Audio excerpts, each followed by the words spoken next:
Ito mga kabayan, nabot ako aking anak na nagluluto ng taho. Ito yung ingredients niya: oyster sauce, sili, butter, at saka mincer garlic.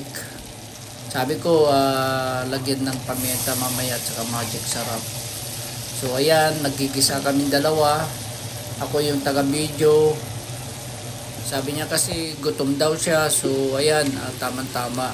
Hihintayin ko na, may leftover ako kagabi ng pork chop tsaka pritong tilapia. Yun sana yung ulamin ko guys ngayon. Kaya lang hintayin ko na itong niluluto ng aking anak. So yan, nilagay na namin yung tahong after na naggisa. So takpan natin ng konting minuto. So ayan na guys, lalagay na natin yung oyster sauce. Dagdagan mo pa Kem ng konti. Dadagdagan pa natin ng oyster sauce yan guys. Ito paborito kong ulam din to, tahong guys, mussel. So ayan, dadagdagan natin ng oyster sauce. Simpleng ulam, simpleng luto, pero masarap ito guys. So ayan, yummy yummy yummy.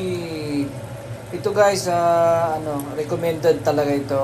Subukan nyo magluto ng ganitong kasimpleng luto lang ng tahong.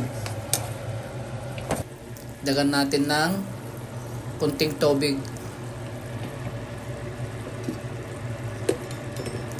So kailangan natin i-mix well natin para ma-absorb yung mga ingredients sa muscle sa ulam natin.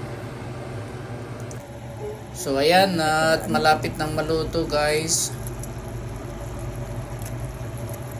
Ayan, nilagyan namin ng sili, konting sili. Isa lang na green sili guys kasi mahilig kami dalawa sa spicy food eh.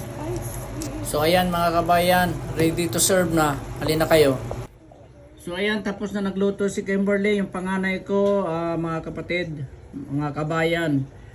Kain na tayo. Ayan, leftover ko kagabi. Pritong tilapia, pritong pork chop. May sausaw na akong ginawa. So ayan, kain na tayo. Hapunan na to. Kararating ko lang, galing ng trabaho na naman guys. Halina kayo, kain na tayo.